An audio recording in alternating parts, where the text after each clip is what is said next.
Retour sur le plateau de Direct Investisseur où nous retrouvons Éric Seban, trader et coach chez Perceval Finance. Bonjour Éric. Bonjour Anna. Alors Éric, on commence avec vous sur l'analyse du CAC 40, un CAC 40 qui inscrit plusieurs rebonds là, de ces dernières séances, mais est-ce que ça signifie qu'une tendance claire se définit ou on est toujours effectivement avec un manque de visibilité notoire ? Ah oui, cruel même. Non, c'est vraiment pas... C'était pas assez fort. Notoire n'était pas assez fort. Oui, non, là c'est terrible ce qui se passe parce qu'en effet, plus ça va et moins c'est lisible. Donc oui, c'est un marché qui est un peu compliqué à travailler en ce moment. J'avoue que moi j'ai vraiment du mal, je suis très peu actif. J'ai pas envie de me faire prendre les pieds dans le tapis. Bon, on était à 5340 quand on se parle la semaine dernière. On n'est pas très éloigné puisqu'on est sur 5300 ce matin, mais on est passé quand même par 5220. Il faut se souvenir que 5240, c'est un niveau que je vous donnais comme étant celui d'une dégradation plus marquée du marché. Donc pour moi, la possibilité de trouver un sens un peu directionnel en me disant je vais passer vendeur tout simplement et je vais travailler que vendeur. Et le problème, c'est que on est allé chercher 5220, donc on a cassé 5240, ça c'est bien clair. Mais qu'il n'y a pas eu de relais. Aucun relais baissier, ça a mis des heures. Pour ma part, j'ai pas été très patient, mais j'en connais qui ont été beaucoup plus patients que moi, en se disant oui, pourquoi pas. Et puis on avait devant les yeux l'évidence que ça n'irait pas, avec aussi, et c'est pour ça que j'ai pas attendu très longtemps, c'est ce que je vous disais aussi il y a peu de temps, c'est-à-dire que depuis plusieurs semaines que je vous dis que les gérants sont protégés depuis très longtemps au niveau de portefeuille. Ils ont pris leur disposition depuis longtemps pour déjà peut-être pour partir en vacances, mais déjà même avant ça, ils avaient pris des dispositions contre des mouvements de marché un peu erratiques, sur les simples tweets, comme on en a l'habitude de les voir. Et donc, de toute façon, ce range très marqué que l'on a comme ça depuis déjà un bon moment est visible de tout le monde. Et puis la fausse sortie par le bas était assez probable. Alors, le graphique que je vous ai transmis vous a démontré qu'en effet, oui, on est revenu vers le bas. La semaine dernière, je disais triple appui ou pas, puisqu'on est en train de baisser. Eh bien, pour le moment, oui, peut-être triple appui, peut-être pas. Franchement, j'en sais rien. En tout cas, je ne suis pas étonné que nous n'ayons pas eu de relais parce que l'hypothèse de base, le scénario central, c'était peu de volatilité observée sur les options, donc pas de stress. Des gérants donc protégés, donc l'un va avec l'autre, le raisonnement est logique. On arrive sur les bas, il n'y a pas de relais immédiat, à peine quelques stocks qui ont sauté. En effet, il ne fallait pas s'attarder très longtemps, ce que je n'ai pas fait. Le rebond s'est manifesté assez vite, et puis malheureusement, on repart à nouveau dans un contexte qui est celui que nous avons depuis un bon moment, un marché un peu vidé d'intérêt, parce que pas de visibilité, rien de nouveau un petit peu sous le soleil, donc pas de prise d'initiative particulière, surtout pas de la part des gérants.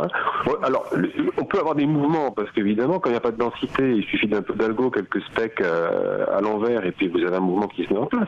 Ça va pour de l'intraday, mais pour avoir de la tendance, il faut qu'on ait les gérants, il faut que ça s'inscrive dans le temps, il faut de la conviction, de la visibilité. Donc, comme on n'a pas ça, on peut très bien encore continuer à faire comme on a fait hier, par exemple, tout et son contraire, avec des amplitudes relativement importantes, notamment sur le DAX, je ne sais pas si vous l'avez noté. C'est un marché dans lequel il faut vraiment être prudent, très technique, être mobile. Moi, en tout cas, je suis très mobile lorsque j'interviens, parce que j'ai pas envie de me prendre le pied dans le tapis. Comme je vous l'ai dit, je suis très peu actif. Quand je suis actif, je suis très méfiant. Donc, résultat, je fais pas grand-chose. Mais je pense que de toute façon, il y a des périodes où on peut se sentir assez à l'aise. Là, je me sens pas à l'aise. Je suis devant un marché un peu particulier. Donc forcément, je vais adapter un peu mon comportement en travaillant différemment, en étant un peu plus observateur qu'acteur. Voilà. Je n'ai pas de recommandations à donner dans ce type de marché, à part d'être prudent, parce qu'en effet, moi je sais pas, j'ai pas de souvenir d'avoir vu ce genre de comportement-là. Donc, est-ce que ça augure de quelque chose ou de rien du tout?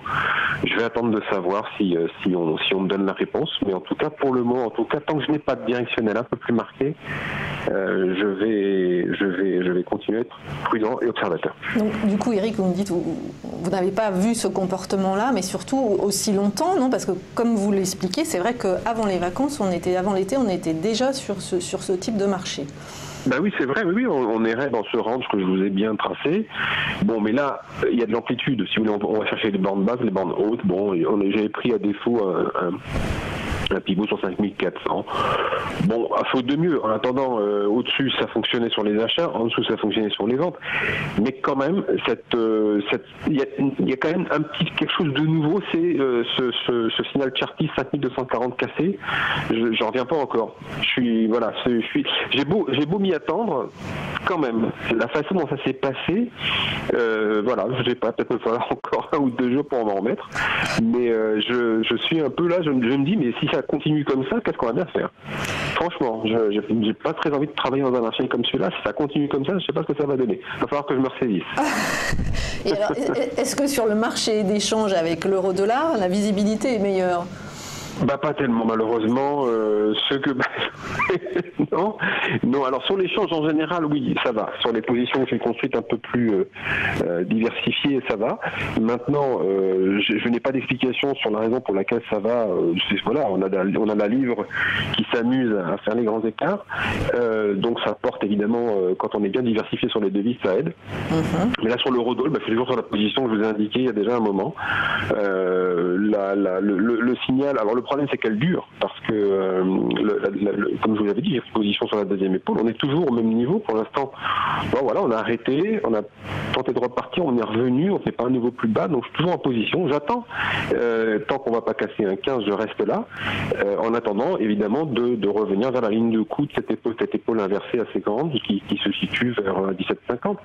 Alors, plus le temps passe, malheureusement, puisque je vous avais indiqué que j'allais me positionner à l'achat à cet endroit-là, attendant de la part de l'euro-dollar, en tout cas de l'euro, un retour dans cette zone rapide pour ne pas infirmer un signal technique qui s'est déclenché, un signal technique haussier.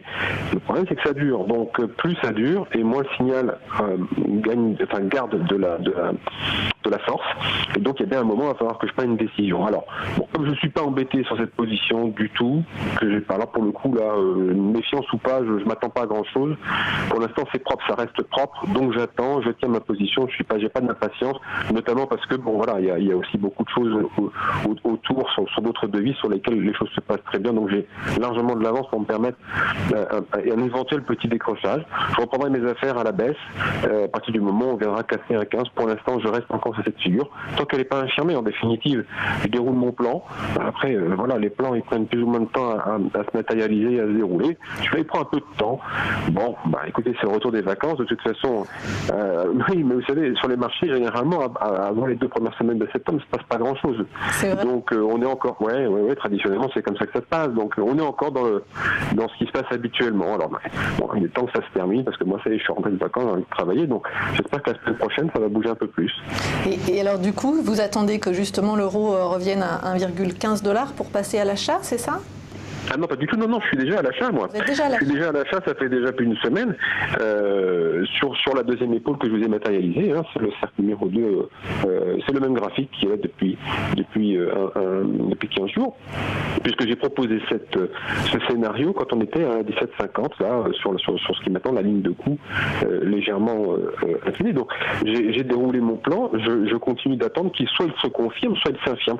L'affirmation, tout simplement, moi je joue une épaule, cette épaule inversée. Si évidemment on va plus bas que maintenant du bas de cette deuxième épaule, évidemment je sortirai du marché puisque la figure sera invalidée. Peut-être ira-t-on chercher un double appui sur les derniers plus bas. Évidemment dans ces cas-là je reprendrai, avant qu'on se retrouve là-bas évidemment, je reprendrai le sens baissier, surtout rebond je vendrai pour continuer à accompagner une tendance baissière qui n'est pas infirmée pour le moment. J'ai juste eu un arrêt, une figure à exploiter dans le sens de la hausse qui pour l'instant n'est pas confirmée. Donc je suis entre deux eaux, j'attends.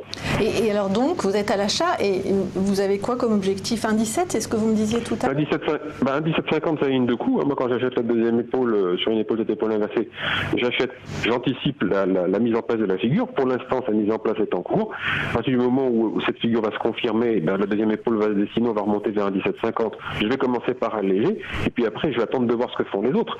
Est-ce qu'ils jouent la cassure de coup comme dans les livres, et à ce moment-là, ça part, et à ce moment-là, bon là on peut aller chercher un 21 sans problème, je resterai dedans avec un solde, ou bien ça yoyote et puis je sortirai, voilà, tout simplement, je continuerai à garder ce que j'ai pu encaisser entre la deuxième épaule et la ligne de cou.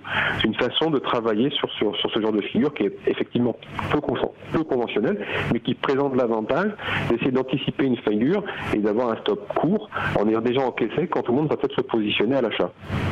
Et alors, je sais qu'on a cette discussion tous les deux très souvent, mais est-ce que vous ne pensez pas justement que les réactions notamment de Donald Trump et tout ce qui peut se passer au niveau macro, qui sont inanticipables, ne jouent pas aujourd'hui sur ce manque de visibilité totale du marché? Oui, malheureusement, ça s'arrange pas, quoi. Donc c'est sûr, mais en même temps, que voulez-vous faire? De toute façon, lorsque l'on vient sur les marchés, on sait que c'est un endroit où on prend des risques. Et tout le monde a dans cette idée qu'effectivement les marchés financiers c'est des endroits risqués. Oui, bon alors c'est risqué, oui, bien, tout est risqué dans la vie. La question c'est comment est-ce qu'on gère le risque. Donc on a un marché qui est moins visible, on gère son risque un petit peu différemment, on est un petit peu plus prudent. Résultat des courses, évidemment, on gagne un petit peu moins d'argent, parce qu'évidemment on réduit la taille de ses positions, on laisse le marché respirer, on n'est pas à l'abri de mouvements pour rien. Regardez hier, on est parti, on est descendu de 100 points sur le DAX, on les a repris ce soir. C'est des choses auxquelles il faut se préparer, auxquelles moi je suis préparé, donc je laisse respirer le marché. Forcément, j'ai dû la taille de mes positions pour pouvoir encaisser ce genre de choses-là sans qu'il y ait de stress.